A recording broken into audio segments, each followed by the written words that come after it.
Tea is a journey through flavour and a voyage to distant lands, where we meet new people and fresh landscapes, new aromas and languages.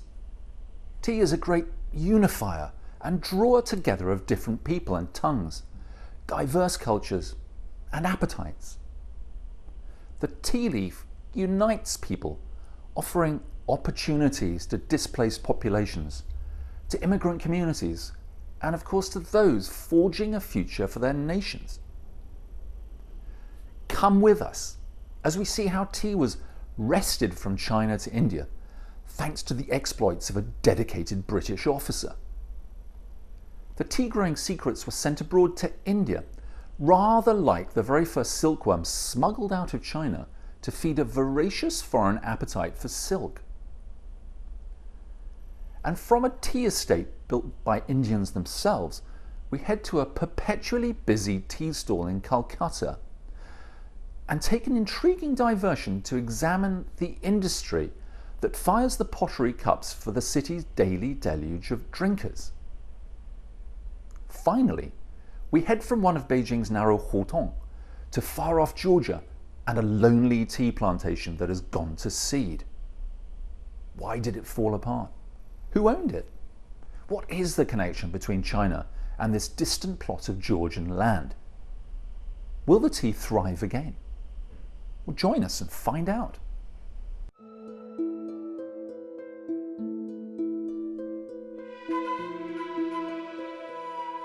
In the south of China, the color of early spring is golden.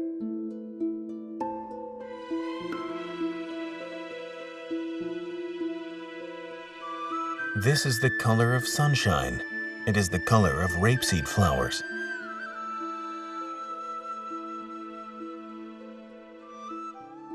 This is the season for sowing, the season for picking, the season for hope. As gold fades away, green takes its place. Spring is the time for tea.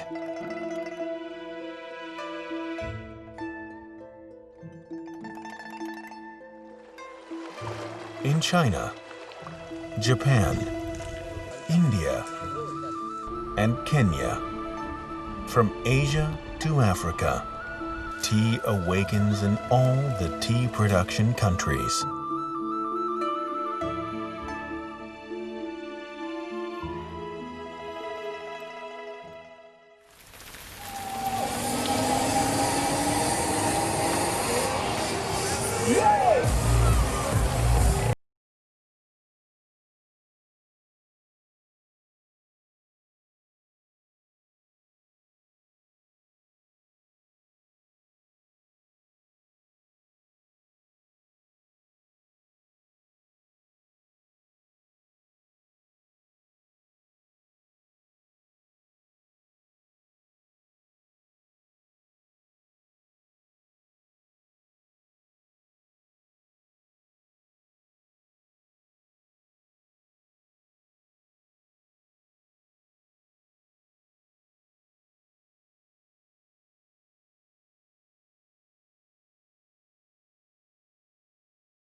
I don't know any magic tricks, but I know the magic of water.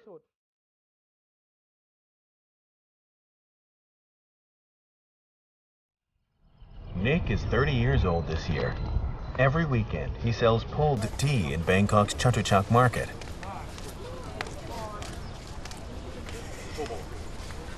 Milk tea came from India to Malaysia. Malaysians discovered that when milk is mixed with tea, pulling it can make it more fragrant and its texture smoother. Because of Nick's amazing pulling techniques, he is known as a magician.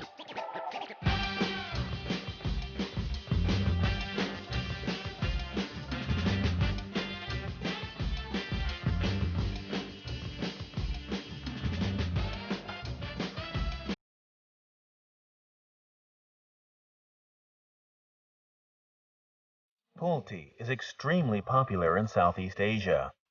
An expert tea puller there can even become an idol among young people. When I first started doing this, I could only pull 1 cup of tea at a time. Later, I tried pulling 2 cups at the same time. When I practiced this on the roof, I would blindfold myself.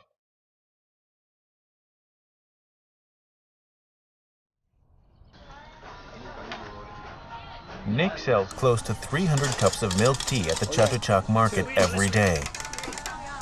Every cup costs 20 Thai baht, about 4 renminbi.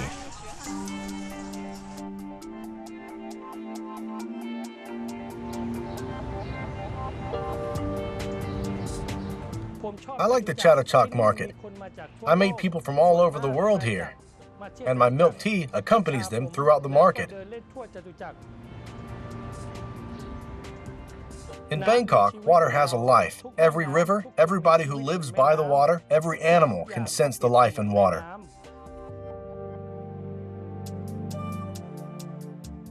Water gives Bangkok life. The city is often referred to as the City of Angels. Although I'm just a tea puller, I'm exploring the art of water. When water meets tea, it becomes a silk ribbon in my hands. Thais love drinking sweet and smooth tea. When the tea glides in the air, don't you think it'll taste better?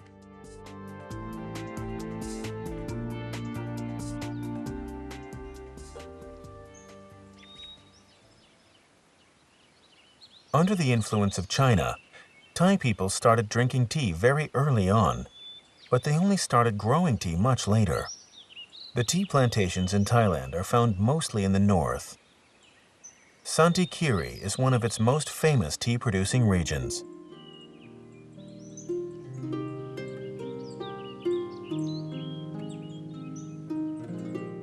I came to Santikiri because of a woman. She was from Santikiri. Lu Rui Ming is a tea master from Taiwan. In 1990, he fell in love with a woman from Santikiri while on holiday in Bangkok. Since then, he has stayed in Thailand. I came here with her. When I arrived, the entire mountain was filled with tea plantations. In Taiwan, my hometown was like that too. So I felt this sense of closeness to this place. I started growing tea with her and we worked hard on it for 20 years.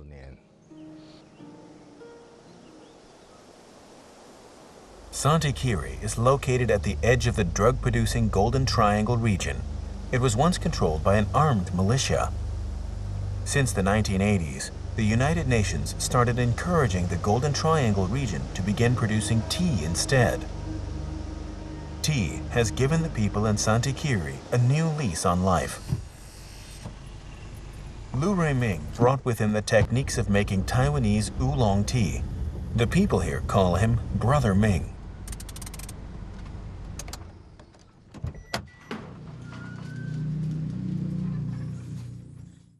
The rainy season is late this year. Brother Ming's tea factory can't begin work. It usually starts raining in March. It'll start raining and raining from then on. But this year we don't know what to do. The rains haven't come, and all the farmers are wondering what to do now.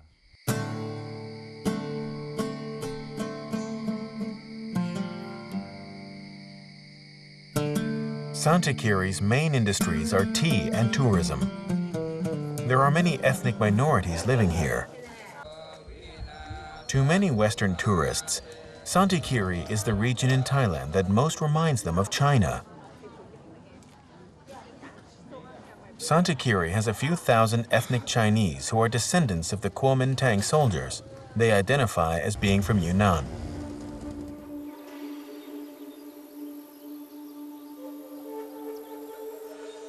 In 1949, some remnants of the Kuomintang troops originally stationed in Yunnan retreated to Burma. They couldn't return to their home country, and they were being attacked by the Burmese government, so they escaped through the tropical rainforest to Thailand. There, they became mercenaries for the Thai government. They fought on the side of the government during the Thai Civil War. In 1982, They handed over their weapons and became Thai citizens. This put an end to 30 years of strife.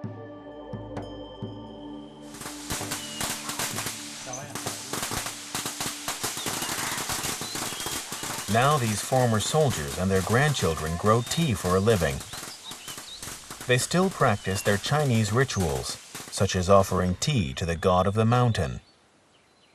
Every year, Brother Ming joins them in their ritual.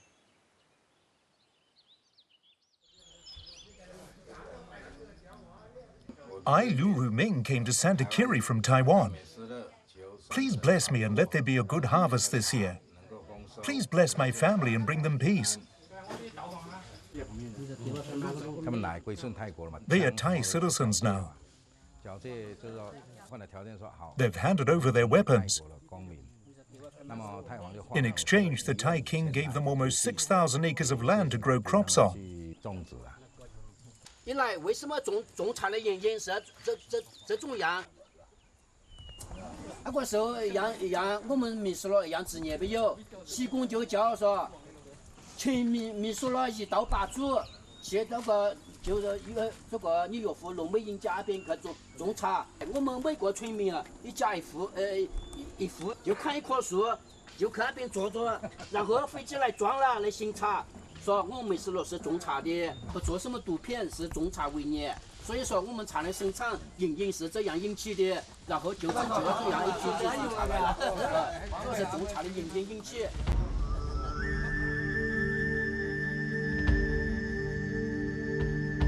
Taking advantage of the opportunity, the exiled Chinese started a new life here by growing tea. The climate and soil of Santa Kiri are similar to Yunnan, making it a good place to grow tea.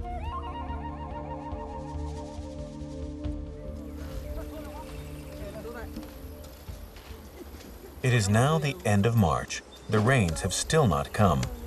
Brother Ming puts his energy into building the factory instead. Last year, Brother Ming ended his 20-year marriage with his wife. He used to own the biggest tea factory in Santa Kiri. After his divorce, he gave all his property to his ex-wife. I did think of going back to Taiwan, but when I thought about it some more, I've been here for almost 20 years now. I like the old soldiers here and their children. Everyone here knows who I am too. I once told them that now that I'm in Thailand, I want to make these Thai tea leaves famous throughout the world.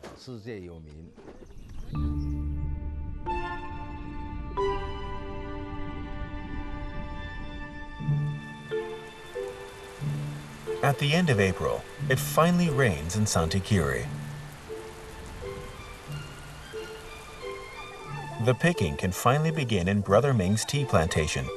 The biggest population in the Santa Kiri region is the Akha people.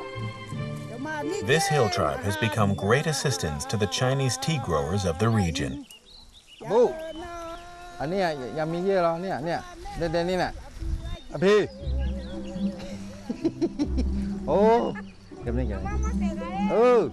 Brother Ming's tea production method comes from Taiwan.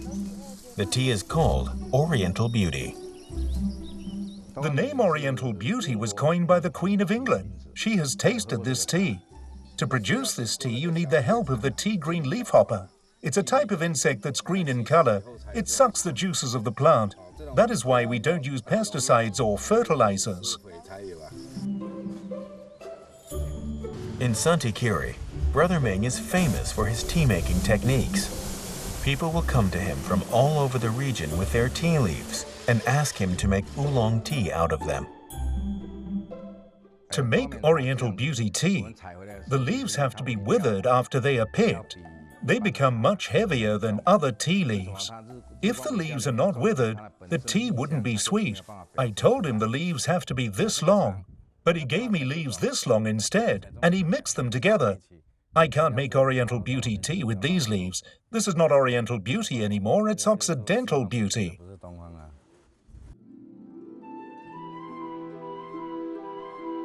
"20 years ago, when Brother Ming was still learning how to make Oriental Beauty tea in Taiwan, he would read about the Santikiri soldiers in the newspapers. He never would have thought that he would one day become friends with them. The soldiers would come and ask me how much I was going to sell the tea for. They said the tea that they planted could only sell for a few dollars per kilogram. I told them that my tea in Taiwan would sell for $1,000 per kilogram. They said that's impossible. The monthly salary in Thailand is about $2,000 to $3,000 a month. Who would buy a tea that costs $1,000? I said, never mind, let's just try growing it. Nowadays, Brother Ming hopes to make Santikiri tea famous with his Oriental Beauty tea.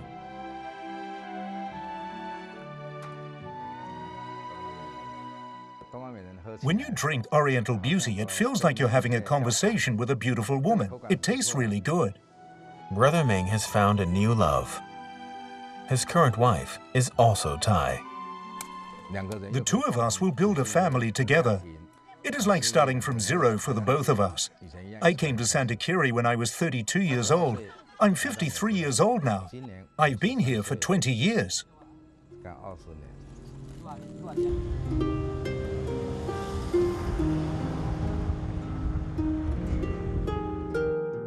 I spent my youth here. I told the soldiers when I first arrived that I wanted to turn Santikiri into Lugu. They said, what is Lugu?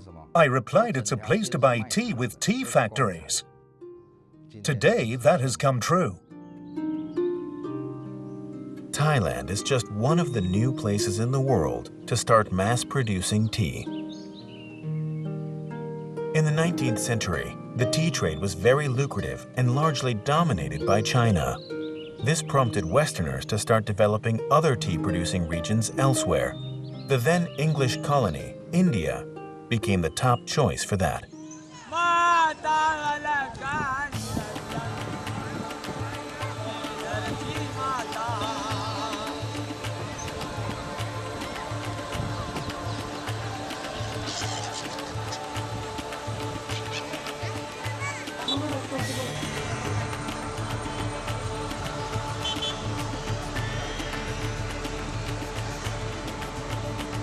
After 30, 35, 36 years, I also feel like that tea has gone into my blood. If you cut somewhere, I don't think blood will come out. It will be tea, maybe Darjeeling tea, which will come out.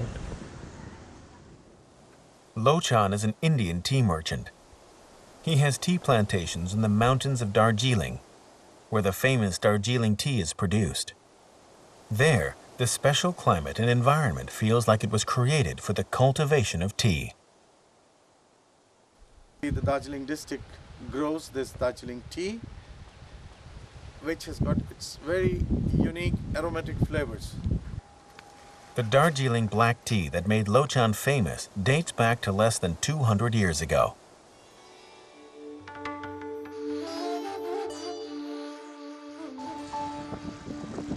India neighbors China to the west.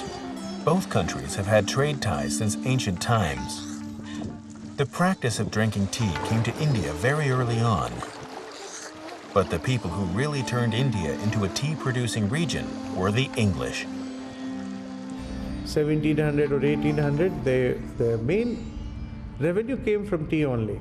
So these people wanted to plant tea somewhere outside China because China was charging them very high and they want to grow their own. 30 years ago, Lo Chan started his tea business. He has always been interested in the history of tea in India.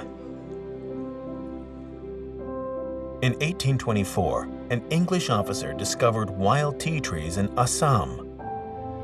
This strengthened the resolve of the English to start producing tea in India. More than a decade later, the first batch of tea leaves grown in Assam was sent to London. But at the time, the quality of the Assam that was produced didn't manage to win many people over. The general consensus of the English tea drinkers was that tea produced in China was still superior. They appointed someone to take out the planting material, like the tea seeds, tea bushes, and then once it is established, to make tea, the tea implements, and then the tea makers. And this one was Robert Fortune, and then he was here, made many trips, and We went around many areas. More than 100 years ago, the English botanist Robert Fortune went to the Wuyi Mountains in Fujian in the hopes of bringing back the secret to making black tea. He disguised himself as a Chinese person. He even learned Chinese. After spending 3 years in the tea-producing regions of the Wuyi Mountains, he finally mastered the technique of making black tea. Fortune realized that the technique and tea plants were not enough. He managed to convince 8 experienced tea producers from the Wuyi Mountains to come with him to India. We can no longer find the names of these 8 people. These unknown tea makers spent their entire lives building the tea industry in India, but they never managed to return to their homes in China, living out their days in a foreign land. Lochan has traveled the tea routes from China to India many times. His favorite tea-producing region in China is Yunnan, the place where the very first tea leaves were produced. So many varieties here.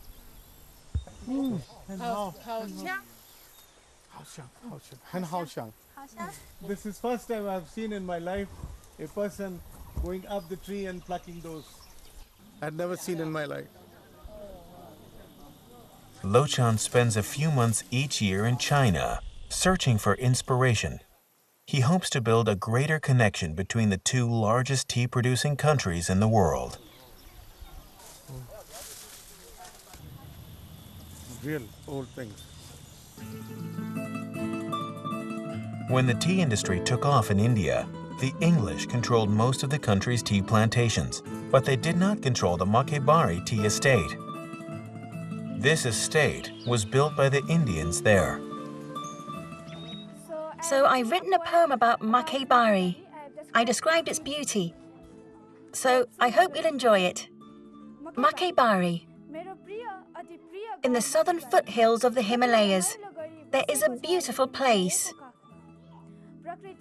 It wears a cloak of green. That is the tips of the green tea leaves. In the morning, we can't see the sunrise, but we can hear the joyous cries of the birds. Here we can see the green forests and waterfalls, which nourish the Kurseong region. This place has a beauty all its own. It attracts people from all over. Makebari, my homeland. I love you. Thank you. The 13-year-old Pramthna idolizes the owner of the Makebari tea estate, Raja Banerjee. Banerjee's family used to be royalty in India. The locals affectionately call him Prince Banerjee. Now you've just entered a functioning heritage. This is the first tea factory ever built, Makebari, and it wasn't built by an English one. It was built by my great-grandfather.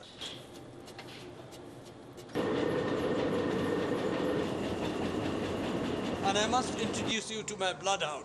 This gentleman which you see, he's about 4 foot 6 inches, but he's got a nose like a bloodhound.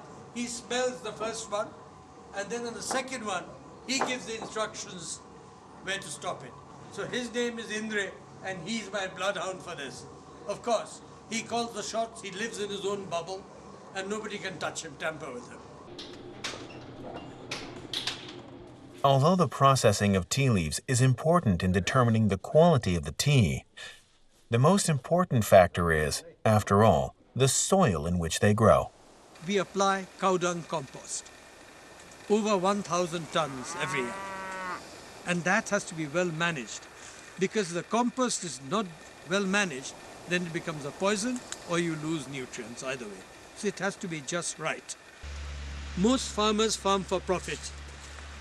It is only the balance sheet, most. But most farmers forget that they are also artists.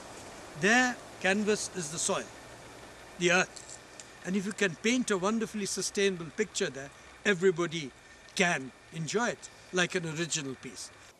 Most Indian tea estate owners don't manage their estates personally. They mostly live in the big cities. Banerjee is an exception. Be where she is today. Is she the only one? Indeed, you see now, the main focal point of an activity that binds the 7 villages into one community, which is called the Makaibari community, and unites it, is the tea. Banerjee graduated from Cambridge University in the UK 20 years ago and returned to the Makaibari tea estate. He was the first to produce organic tea in India. He also built an ideal home here.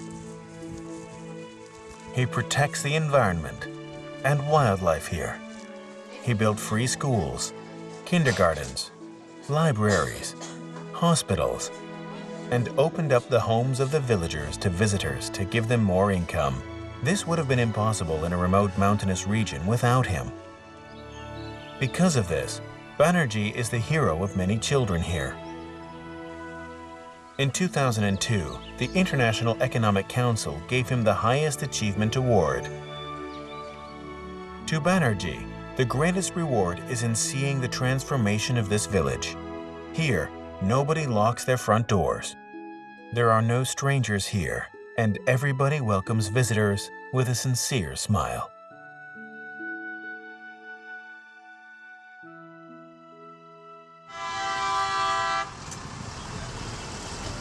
India has only been producing tea for around 200 years.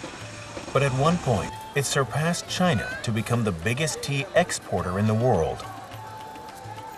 At first, the tea leaves produced in India were almost exclusively sent to England, until one day, more tea was produced in India than was consumed in England. The English started encouraging locals to start drinking tea. Before this, the favorite drink in India was sugar and milk. Now, they have turned that favorite drink into milk tea. Today, 70% of the tea produced in India is consumed in India. There is a tea stall on almost every street corner.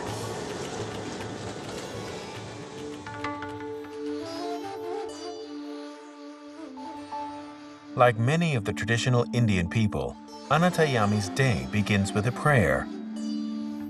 He runs a small tea stall in Calcutta. His customers begin coming in at the break of day, so Anantayami wakes up every single day before dawn to start selling tea on the street corner.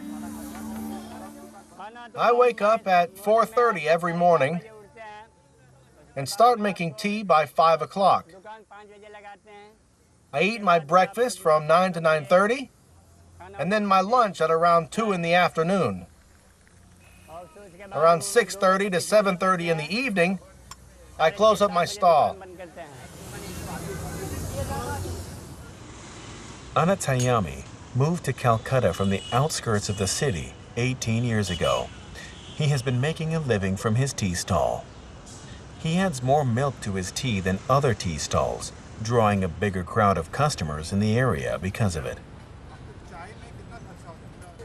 I have no big dreams. I just want to do this. It feeds my family.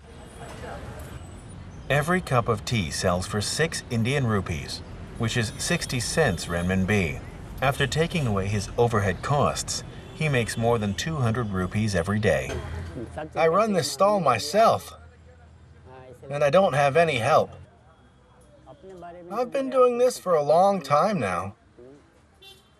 This is how I pay my 2 children's way through school. I hope they become doctors. They're working hard at it. I hope they can do it and make their daddy proud. Indian milk tea is best drunk from a coolar. These coolars are seldom used twice. Once the tea in it is finished, it is smashed onto the ground. From the earth it came, to the earth it returns. To the Indian people, this is the most natural thing to do. It is not a waste at all. Anantayami's coolars come from a factory 45 kilometers away, where they are made by hand. Prajapati has been making these coolars since he was a child 40 years ago. I came from central Benares. We moved to Calcutta 60 to 70 years ago.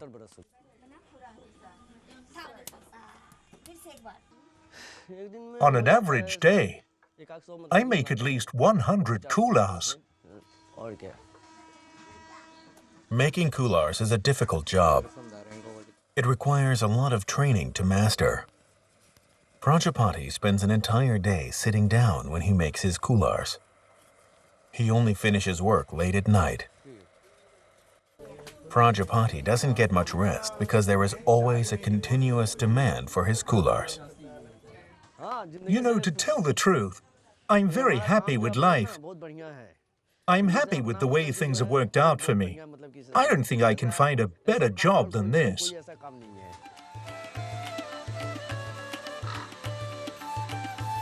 At the end of the 19th century, India became a major tea producer. The black tea industry in China that once dominated the world suffered a huge blow. Chinese tea was still produced by hand in those days.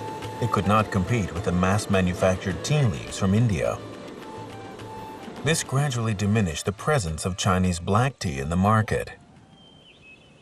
At this time, a new black tea from Ximen in Anhui province started to appear. This tea became known as Kimun tea. Its mysterious aroma won it a place in the high-grade black teas of the world. Today, Kimun tea is still one of the leading black teas.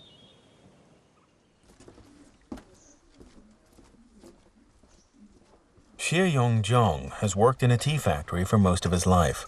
Every tea season, he makes a small batch of handmade tea for himself.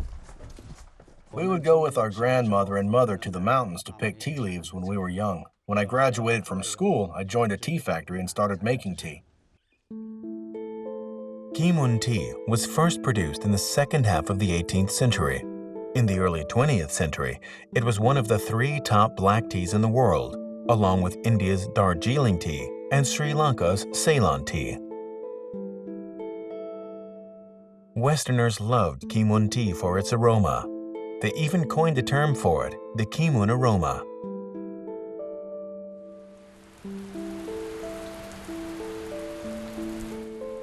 Rainy days aren't good for making tea. But Xie Yongzhong can't bear to let the leaves he picked this morning go to waste. The leaves have to be processed the day they're picked. They can't be left overnight. They lose their freshness over time.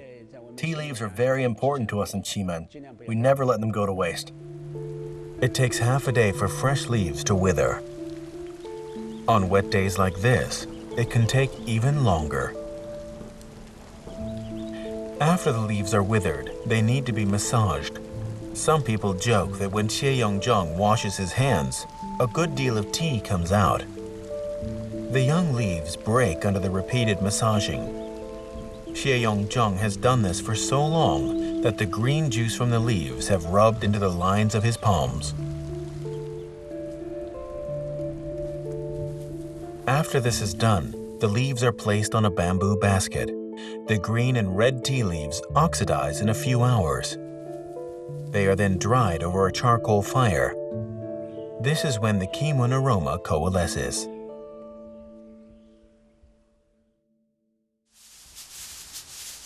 For the tea that Xie Yongzhong drinks himself, a day's work of rough processing will suffice. But in a factory, this tea needs to be further refined. The refinement process takes place in 17 steps. Then the leaves are placed in a sack and smashed. The leaves are sifted again using sieves of different sizes to separate them according to thickness and length.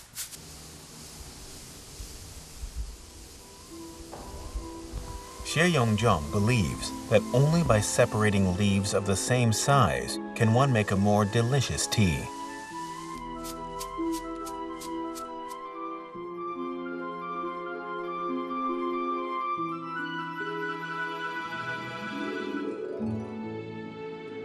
The intricate Kimun tea was originally made for export. Even the tea masters at the factory couldn't afford to drink the tea that they made themselves. We don't drink the tea that we make. We cannot do that. Our tea is more expensive and takes a lot of effort to make.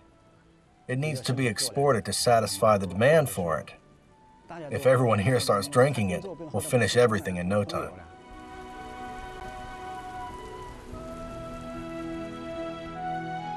At the end of the 19th century, Kimun tea conquered the taste buds of the Europeans. Amidst fierce competition from other tea-producing regions, the Chinese tea masters managed to maintain their hold on the tea market.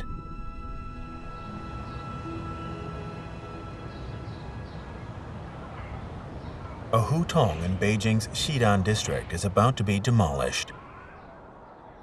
Liu Qi grew up in this hutong. He is now 70 years old. This small courtyard houses the memories of many generations.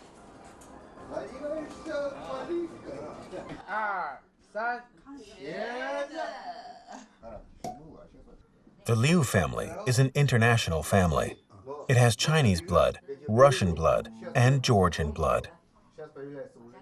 The language of communication between the family is Russian.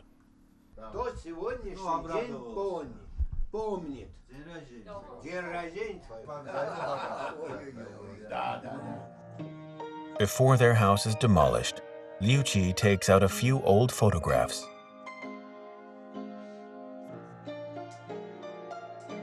The family's mixed heritage came from his great-grandfather, Liu Junzhou. I think it was around 1893. A Russian merchant named Popov invited my great-grandfather over to Georgia to start cultivating tea there. So my great-grandfather took some tea producers, tea seeds, and some tea buds with him. At that time, Georgia was still under the Russian Empire. Before Liu Junzhou went there, Russia had already tried cultivating tea many times, but they had always failed. Liu Junzhou arrived in Georgia in 1893. He later became the head of the Russian royal tea estate. He was even conferred a medal by the Tsar, making him the only foreigner to receive this honor in the history of the Russian Empire.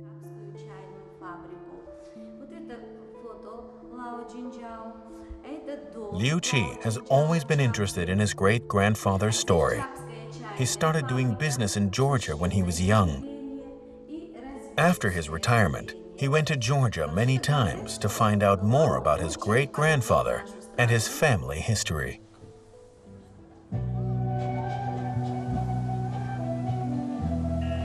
Georgia is located in the Caucasus region of Eurasia. After the dissolution of the Soviet Union in 1991, Georgia became an independent country. Before the Soviet Union, it used to be part of the Russian Empire. Very few people know that this was once an important tea-producing region. 80% of the tea consumed in the Soviet Union came from Georgia.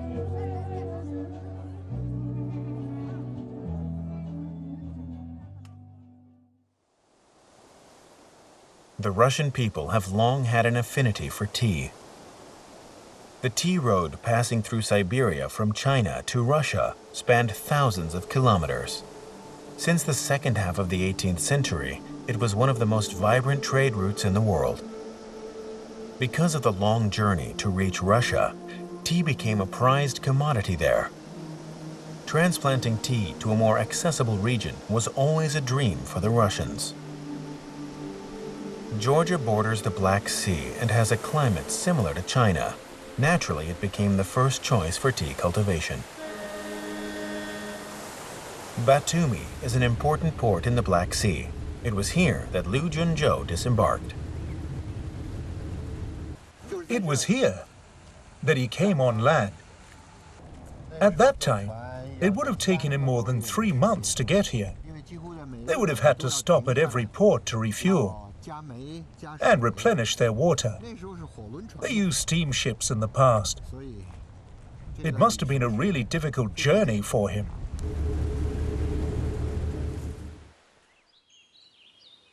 Liu Junzhou's tea plantation used to only be 30 kilometers away from the port. One has to look really hard now to see that this used to be a tea plantation. It is abandoned now. Nobody is looking after it. The tea plants are all ruined. What a waste.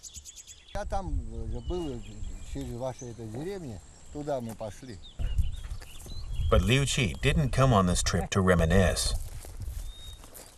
When the Soviet Union dissolved, Georgia's tea production went into decline.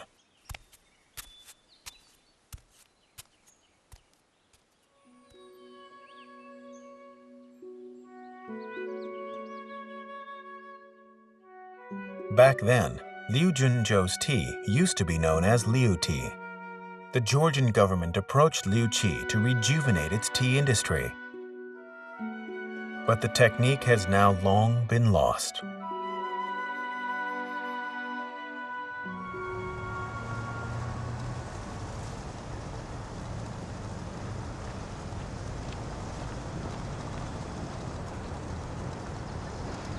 In order for Liu Qi to find some clues, he will need somebody's help. Bai Long is my friend. He has always been interested in Chinese culture. He even practices Chinese martial arts. He fell in love with this tea, but he couldn't find it anywhere. So he would come to China. He would always go to Malian Road in Beijing. Later, he set up a Chinese tea house in Georgia, serving all kinds of Chinese tea. The tea that he makes is very fragrant and strong.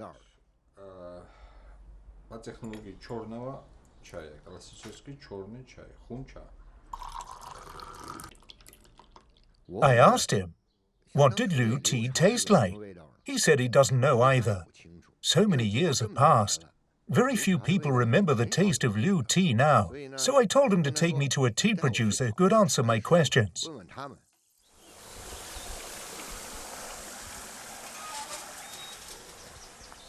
Bai Long's tea comes from a tea master named Da Tuo. Da Tuo used to be the head of agriculture in the Autonomous Republic of Madjara. He later quit and went home, dedicating himself to producing tea.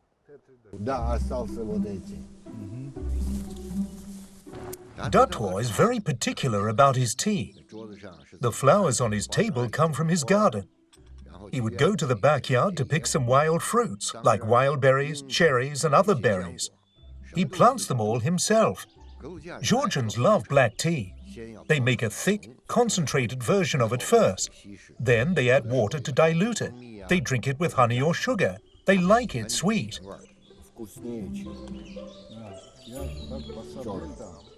Da Tuo makes tea the old-fashioned way. He lets the tea leaves wither naturally, massages them, lets them oxidize, and dries them.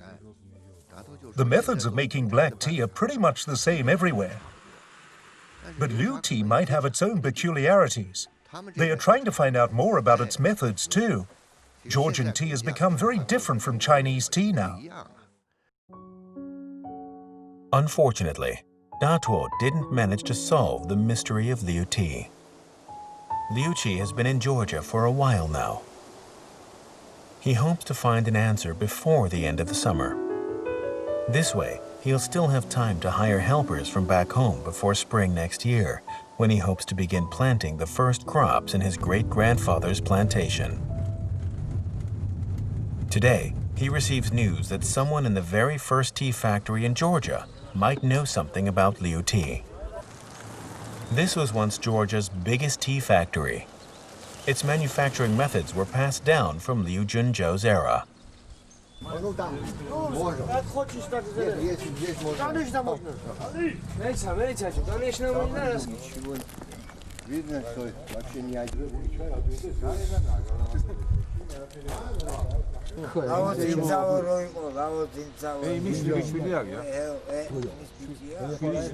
He has been working here for 42 years. He's a tea worker.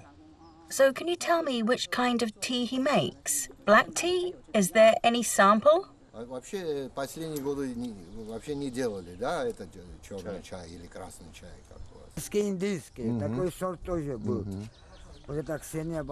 This tea leaf expert told me that Liu tea's techniques were the same as those used to make Kimun tea. The tea seeds that Liu Junzhou brought were from the south of China. The processing methods used in Georgia now are modified from those that were used to make Liu tea.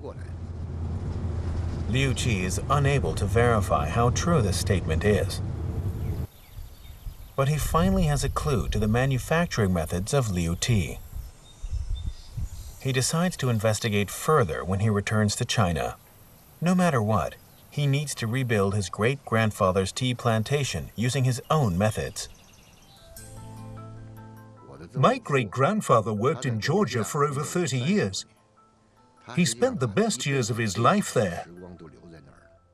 Many tea producers who came with him stayed behind.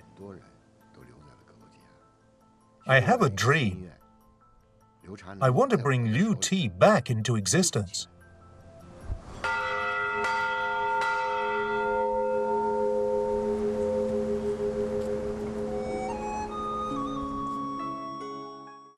Individuals can find their lives entwined with tea.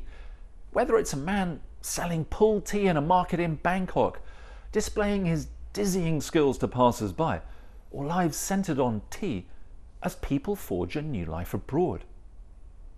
Or those who explore their family history through the prism of a glass of tea. But which nation drinks more tea than anybody else, despite never traditionally growing this stuff? And how did its steamy love affair with the tea leaf start? Find out next time.